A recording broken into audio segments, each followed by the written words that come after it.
और मेरी दूसरी कथा इस प्रकार है, गरुड़ भगवान के पर आधारित है, जो मैं आप लोगों को सुनाने जा रही हूँ। कृपया ध्यान से सुनिएगा। किसी गांव में गरुड़ भगवान आते थे। ऐसा नियम था कि प्रतिदिन गांव के एक बच्चे को प्रतिदिन अपना भोजन के रूप में ग्रहण करते थे। एक समय की बात है, उस गांव के कुछ लोग बहुत अधिक दुखी थे। क्या किया जाए कि महाराज गरुड़ महाराज से छुटकारा मिल जाए। बच्चे की बारी आती तो वो बहुत ही रोने लगते कि बहुत ही परेशान रहते, बहुत कुछ करते, लेकिन कुछ भी उसका हल नहीं निकलता। एक न एक दिन आकर गरुड़ महाराज सबके घर के पारी पारा नंबर से एक एक बच्चे को अपने निगल जाते। और गरुड़ जी ने हमारे बच्चे को निगल जाते। लोग कहते कौन सा व्रत करें, कौन सा नियम करें, कौन सा उपाय करें जिससे गरुड़ महाराज हमारे बच्चे को न निगले। तब उसी समय विष्णु भगवान एक मनुष्य के रूप में उस गांव में आए और बोले कि एक बुढ़िया माई रहती थी, उन्हीं के घर आए और बोले कि बुढ़िया माई, हम आपके घर आए हैं। तो बुढ़िया माई ने उनको अच्छे से भोजन कराया और कहा कि आप यहाँ पर सो जाइए। उसी दिन विष्णु भगवान जब सोने को गए और वहाँ से पर सोए थे, तभी उनको किसी की रोने की आवाज़ जोर जोर से सुनाई दी। तो उन्होंने बुढ़िया माई से कहा, बुढ़िया माई, यहाँ पर कौन रो रहा है, कौन दुखी है, मुझे बताइए। तो उस बुढ़िया ने कहा, भगवान, यहाँ पर एक बुढ़िया है जो रो रही है, उसके संतान की आज बारी है, उसको गरुड़ महाराज आएंगे और उसको खा ले जाएंगे, निगल जाएंगे। एक एक करके सभी के घर आते हैं और खा लेते हैं। उसकी आज पोते की जो बारी है, जो उसका नाती है या पोता है, उसकी बारी है। उन्होंने विष्णु भगवान से कहा, आज मेरे भी बच्चे को खा जाएंगे।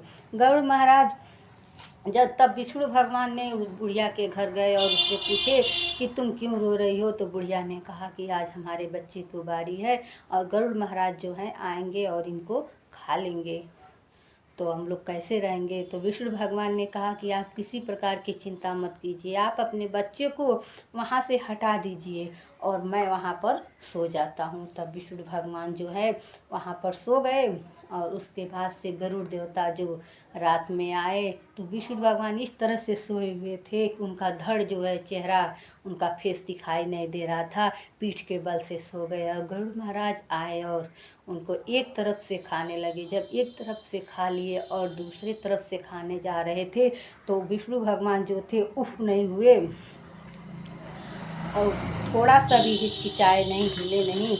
तो गरुड़ महाराज ने कहा कि अहो हे भगवान, हमसे कौन सा पाप हो रहा है, मैं किस मनुष्य को भक्षण कर रहा हूँ जो थोड़ा सा भी उफ नहीं हो रहा है, कृपया बताइए। गरुड़ भगवान ने हाथ जोड़कर कहा, राम राम, मैं यह कौन सा पाप कर दिया हूँ, मुझे कोई भी बताइए कि मैं कौन सा पाप किया हूँ। तभी गरुड़ महाराज ने बोले कि आप खड़े होकर बताइए, आप कौन हैं जो मैं आपको एक तरफ से खा लिया और एक तरफ से खाने के लिए आप अपना पीठ दे दिए। तो विष्णु भगवान तुरंत वहाँ पर प्रकट हो गए और बोले कि मैं हूँ। तो तब गरुड़ महाराज ने कहा, विष्णु भगवान अपने असली रूप में आ गए और बोले, आप बहुत भारी पाप कर रहे हैं। इस गांव में आप लोगों को इतना दुखी करके कैसे रखते हैं और सबके पुत्रों को आप प्रतिदिन एक एक करके सभी बच्चों को खा ले रहे हैं, ये तो बहुत दुख की बात है। तो गरुड़ जी ने कहा, भगवान, इस गांव में कोई भी महिला जीवित पुत्रिका का व्रत नहीं करती, इसीलिए इनके बच्चों की आयु दीर्घायु नहीं होती है, इसीलिए मैं इनके बच्चों को खा ले रहा हूँ। इसी वजह से पुत्र के उन लोगों को दीर्घायु नहीं, इसलिए जीवित पुत्रिका का व्रत नहीं करते हैं ये लोग इस गांव के।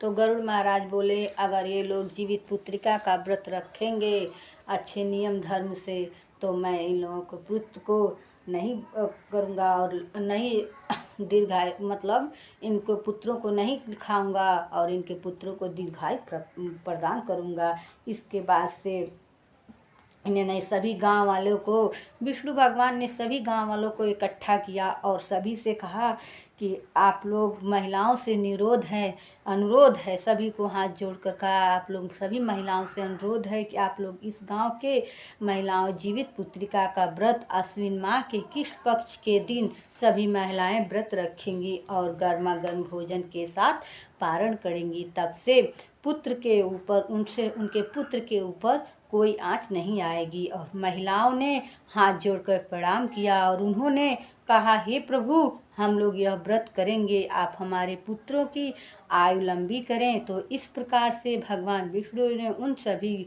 गांव वालों की मनोकामना पूर्ण की। उसी प्रकार से हमारी भी जीवितवान भगवान मनोकामना पूर्ण की। जैसे उन लोगों के बच्चे की आयु दीर्घायु, उसी प्रकार से हम लोगों की बच्चे की आयु भी दीर्घायु। बोलिए जीवितवान भगवान की जय। इस प्रकार से हमारी दूसरी कथा भी संपन्न होती है।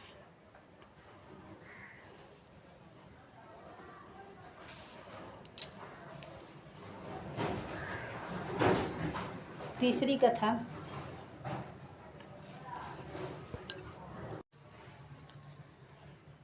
किसी गांव में एक माँ और एक बेटा रहते थे। उनके पिताजी नहीं थे। उनकी माँ रात में भोजन बनाती और सुबह में बासी भोजन करके जंगल से लकड़ी काटने के लिए चली जाती। इसी तरीके से उनका जीवन यापन होता रहा। यही उनका कार्य था कि रात में वो भोजन बना देते थे और सुबह खाकर लकड़ी काटने चली जाती। प्रतिदिन यही काम था उन लोगों का, जो जंगल में लकड़ी काटने चली जाती थी।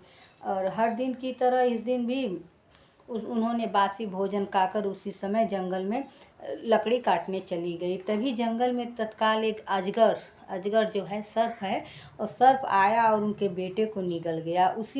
उसकी माँ पास ही में थी और जोर जोर से चिल्लाने लगी कि मेरे पुत्र की रक्षा करो, कोई तो बचाओ। रोने लगी, तो बचाओ, कोई तो मेरे बच्चे को बचाओ। और अजगर ने उसको घोट लिया है। तो महिला की बात सुनकर सभी लोग वहाँ एकत्रित हुए। सभी लोग वहाँ आया और महिला ने पूरी बात सभी लोगों को बताई। तो कुछ महिलाओं ने उनसे पूछा कि आप खड़ जितिया का व्रत नहीं रखती हैं? जितिया का व्रत आज पारण है, तो आपने गर्मा गर्म चीज़ों से पारण नहीं किया। तो उस महिला ने कहा कि इस बारे में हमें कुछ भी पता नहीं है। और तब लोगों ने, मुझे मालूम नहीं है, तब उन लोगों ने कहा, महिला से मन्नत कराया और जीवितवान भगवान से कहवाया कि हे प्रभु, अगर आप मेरे बच्चे को जीवित मेरे सामने लाकर खड़ा कर देंगे तो मैं अगले साल व्रत जरूर करूँगी। जब 1 साल बाद जैसे ही महिला ने व्रत किया, 1 साल बाद जब जीवित पुत्रिका का व्रत आया और महिला ने व्रत किया और भगवान से मन ही मन मन्नत करने लगी कि हे भगवान, बरस का दिन जब भी आएगा तो मैं व्रत जरूर रखूंगी, गर्मा गर्म चीज़ों के साथ पारण करूंगी। तब अगले साल जीवित पुत्रिका का व्रत आया। उसने विधि विधान से अच्छे से ध्यान पूर्वक पूजा किया और नहाए खाए से लेकर पारण और पूजा तक के सभी नियमों का पालन किया। और गर्मा गर्म चीज़ों से पारण किया जाता है। जैसे वो माड़ जो है, माड़ से किसी लोग पारण करते हैं, कोई दाल चावल से पारण करता है, तो माड़ जो है पीकर पारण की। जैसे माड़ को जैसे वो पी रही थी, जैसे माड़ को पीती गई, उसी प्रकार से उसके बच्चे को अजगर ने वैसे अजगर ने गरुड़ के रूप में जो थे अजगर भगवान, वो बच्चे को छोड़ दिए और बच्चा आकर माँ से लिपट गया। साक्षात रूप में गरुड़ भगवान वहाँ प्रकट हो गए और उसके बच्चे को दीर्घायु की प्राप्त की। दीर्घायु उस बच्चे को दीर्घायु की आशीर्वाद दिया। और बच्चा जो है, माँ बोली, जीवितवान भगवान, जैसे आपने मेरी मनोकामनाएं पूर्ण की हैं, वैसे ही सभी संतानों को सुखी दीजिए। हे भगवान, उनकी सभी मनोकामनाएं पूर्ण कीजिए, वैसे भी कीजिए जैसे ये जीवित भगवान, जैसे हम लोगों ने एक बार आपका व्रत किया, संकल्प किया हमारे बच्चे की रक्षा की, उसी प्रकार से जितनी भी माताएं बहनें जीवित पुत्रिका का व्रत करेंगी, उनके सभी पुत्रों को दीर्घायु प्राप्त कीजिएगा। ऐसे ही हमारी तीसरी कथा समाप्त होती है। बोलिए जीवितवान भगवान की जय।